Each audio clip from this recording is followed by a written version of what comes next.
सुप्रभात। आज हम लोग आपकी हिंदी पाठ्य पुस्तक वसंत भाग 3 के पाठ संख्या 12 जिसका शीर्षक है सुदामा चरित और लेखक है नरोत्तम दास को पढ़ेंगे।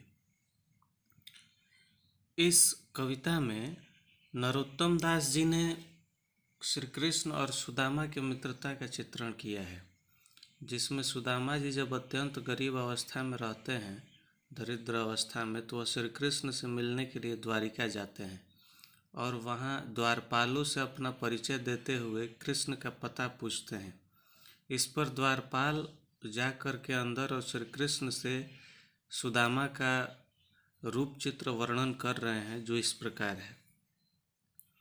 शीस पगा न झगातन में प्रभु जान क्वाहि बसे के ही ग्रामा, धोती फटी सी लटी दुपटी और पाय उपानह को नहीं सामा। जाकर द्वारपाल श्री कृष्ण से कहते हैं कि सिर पर न पगड़ी है न तन पर कुर्ता है, हे प्रभु पता नहीं किस गांव से कोई आया है, धोती भी फटी है, उसके अंग वस्त्र भी लटके हुए हैं और पाँव में तो जूते का नामो निशान नहीं है। द्वार खड़ो द्विज दुर्बल एक, रहो चकिसो वसुधा अभिरामा। द्वार पर एक दुर्बल यानी कि कमज़ोर ब्राह्मण खड़ा है, जो चकित होकर हमारी धरती की खूबसूरती को निहार रहा है। पूछत दीन दयाल को धाम, बतावत आपन नाम सुदामा।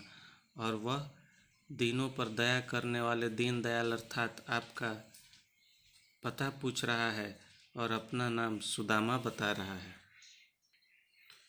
इस प्रकार श्री कृष्ण के पास जाकर द्वारपाल सुदामा जी का रेखा चित्र वर्णन करता है। इसमें जो जटिल शब्द आए इस काव्यांश में वो इस प्रकार थे, जैसे शीश मतलब सर, पगा मतलब पगड़ी, झगा का अर्थ होता है कुर्ता, तन अर्थात शरीर। जो कठिन शब्द आए हैं सिर्फ उन्हीं को मैं बता रहा हूँ। आही मतलब आया, बसे मतलब बसने वाला, ग्रामा मतलब गांव हुआ, लटी का अर्थ है लटका हुआ, दुपटी मतलब अंग वस्त्र, अरु अर्थात और, पाँय अर्थात पाँव, उपानह का अर्थ होता है जूता, सामा का अर्थ चिन्ह, द्वार का अर्थ दरवाज़ा, द्विज का अर्थ होता है ब्राह्मण, दुर्बल का अर्थ होता है कमज़ोर, चकिसो अर्थात चकित होकर, वसुधा का अर्थ होता है धरती, अभिरामा का अर्थ होता है सुंदरता, दीनदयाल अर्थात गरीबों पर दीनों पर दया करने वाले, धाम अर्थात भवन। तो ये जटिल शब्द थे। इसमें हमने पढ़ा कि द्वारपाल जाकर कहते हैं कि एक ऐसे व्यक्ति आए, एक ऐसे दरिद्र ब्राह्मण दरवाजे पर खड़े हैं जो चकित होकर हमारी भूमि को देख रहे हैं।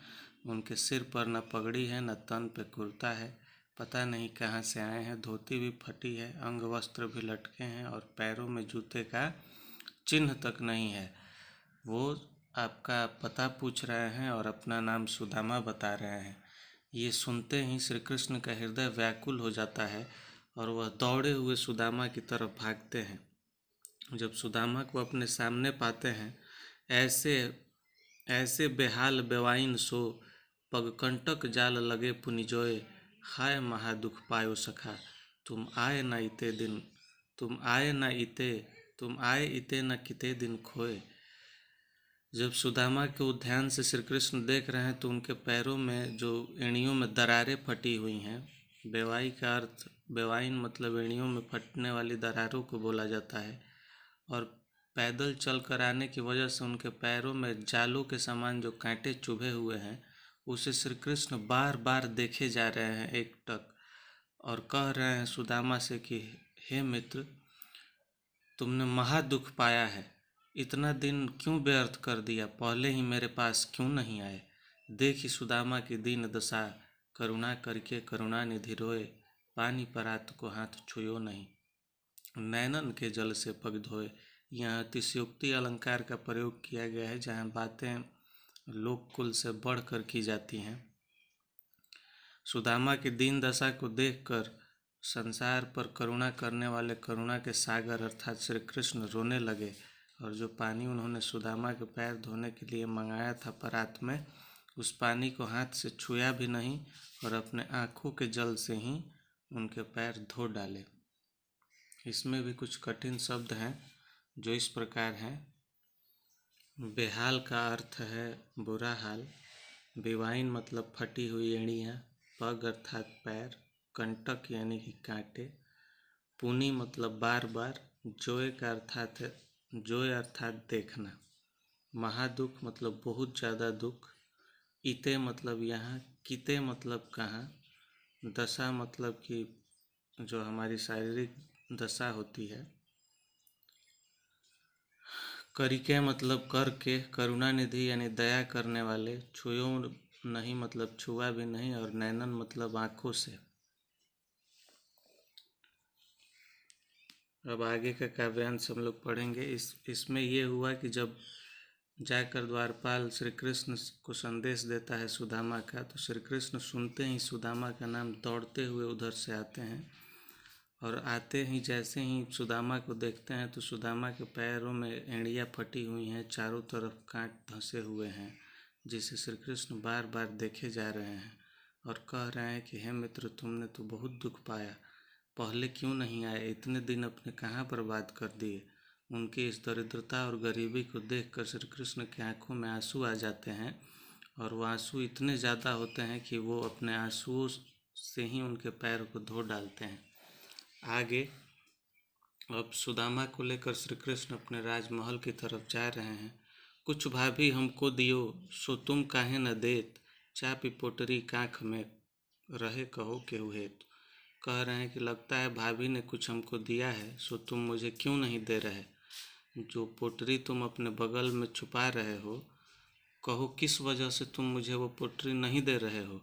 सुदामा जी गरीबी के कारणवश इतने बड़े राजा और महाराजा के पास, जहाँ किसी चीज़ की कमी ही नहीं है, जहाँ की आम जनता भी इतनी सुखी है, उनको छुट्टे चावल कैसे दे सकते थे। इस वजह से संकुचित हो रहे हैं और चावलों को छुपा रहे हैं। लेकिन कृष्ण उन्हें छेड़ते हैं और उनसे पूछ ही देते हैं कि भाभी ने जो कुछ हमको दिया है वो क्यों नहीं मुझे दे रहे हो, क्यों पोटरी को छुपा रहे हो। ताना मारते हुए कहते हैं आगे, आगे चना गुरुमात दय ते, लय तुम चाबी हमें नहीं दीने, श्याम कहो मुस्काए सुदामा सो, चोरी की बान में हो जो प्रवीणे।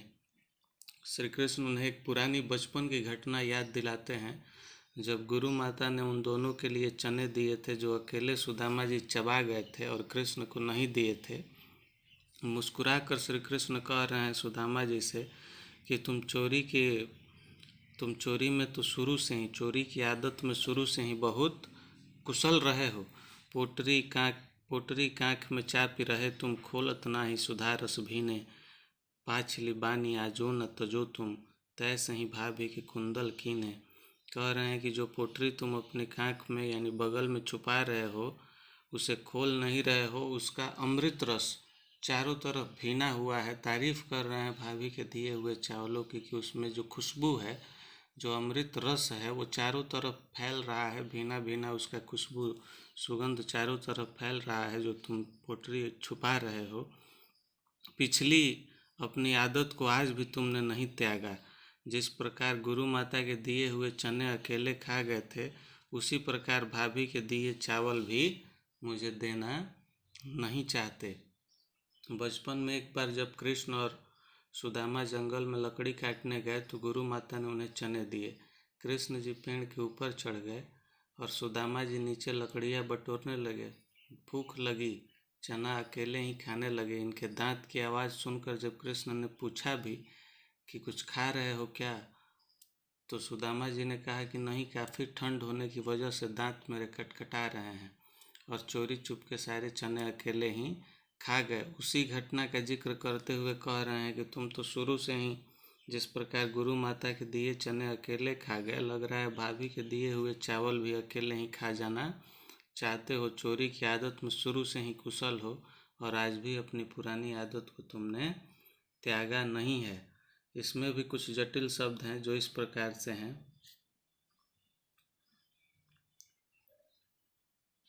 चापी मतलब कि चबाना। पोटरी यानी पोटली, एक गट्ठर कपड़े का। काख अर्थात बगल, हमारे बाहों का निचला हिस्सा।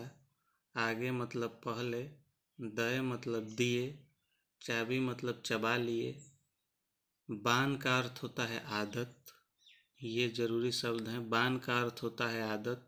प्रवीणे मतलब कुशल, सुधा मतलब अमृत, भीने मतलब भीगे हुए रस भरे, पाचली मतलब पिछली, बानी का मतलब भी आदत ही होता है। बान या बानी दोनों का अर्थ हुआ आदत।